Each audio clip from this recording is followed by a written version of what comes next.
Por eso Pablo llama a la iglesia local columna y baluarte de la verdad. 1 Timoteo capítulo 3, versículo 15. Porque la iglesia se edifica sobre la palabra de Dios.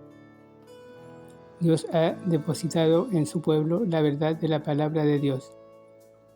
Es nuestra responsabilidad guardar este tesoro y compartirlo con otros. La tarea de la iglesia local no es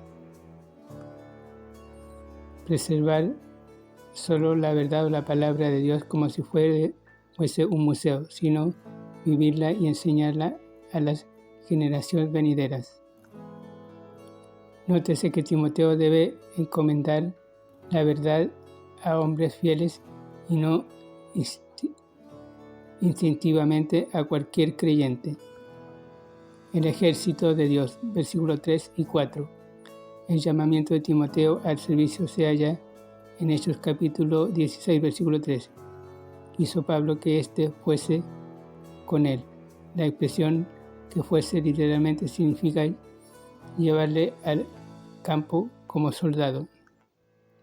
Ese fue el momento de reclutamiento de Timoteo.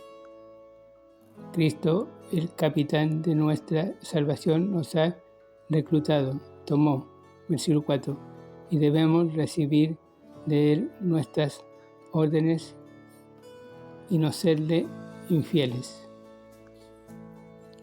Los cristianos debemos aprender a cómo soportar las penas y aflicciones por amor a Cristo. Timoteo estaba desalentado debido a la persecución que enfrentaba, pero debía haber esperado persecución. La vida cristiana no es un patio de juegos, es un campo de batalla espiritual. Nosotros mismos no tenemos la fuerza, sino que por la gracia de Dios podemos soportar y resistir contra las acechanzas del diablo por medio del Espíritu Santo. Efesios capítulo 6, versículo 10. Y la palabra de Dios. Es más, los soldados cristianos no deben enredarse con el mundo. Su principal lealtad es a Cristo. Nuestra tarea principal es agradar al Señor y estar dispuestos, no agradar a otros, ni siquiera a nosotros mismos. El equipo de Dios, versículo 5. En las cartas de Pablo hay más de 2 docenas de referencias al atletismo. Pelear, luchar, correr, por nombrar unas pocas. Los griegos y los romanos eran atletas y espectadores entusiastas, y en este versículo Pablo usó los Juegos Olímpicos como una ilustración de la vida práctica del creyente. Sin que importe cuán hábiles fueran los atletas, tenían que obedecer las reglas del juego. Si ganaban la carrera pero rompían las reglas, quedaban descalificados. La iglesia local es el equipo de corredores de Dios dirigiéndose hacia la meta que Él ha fijado. Filipenses capítulo 3, versículo 12 al 14. Para que un atleta gane es imprescindible que tenga disciplina, dedicación y dirección.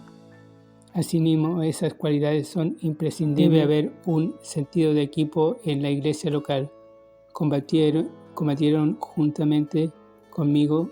Filipenses capítulo 4, versículo 3 significa literalmente, fueron mis compañeros de equipo. El huerto de Dios. Versículos 6 y 7.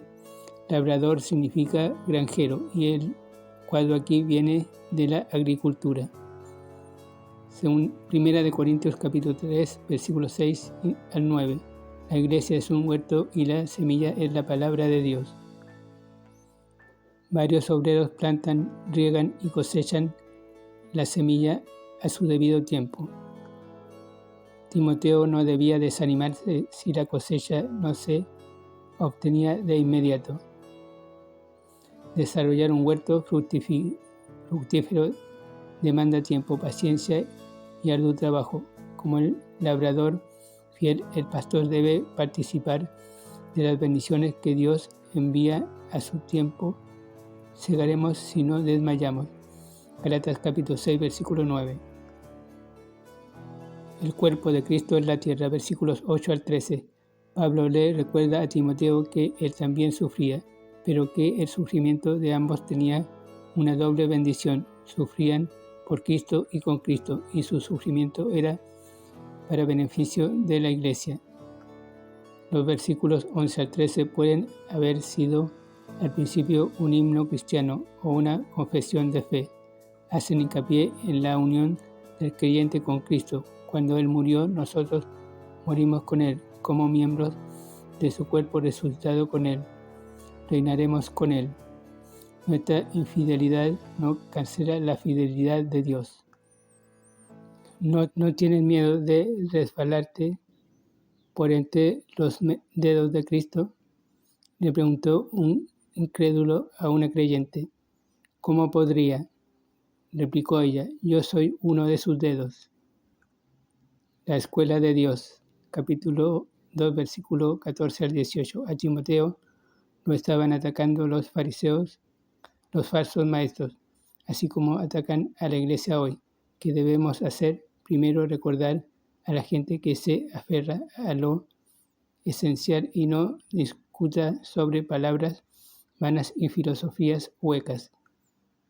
Segundo, asegurarnos de trazar bien la palabra, siendo diligentes en manejarla cuidadosamente.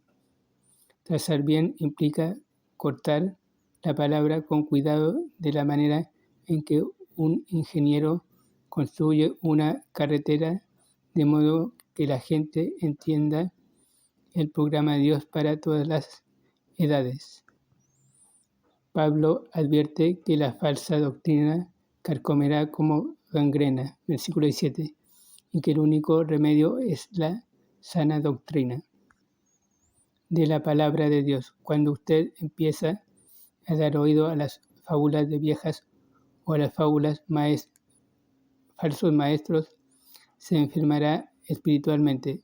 Una mentira puede crecer como un tumor canceroso y destruirá la fuerza espiritual del cristiano o de la iglesia local. Cada iglesia debe ser una escuela bíblica donde se enseñe la palabra de Dios con precisión.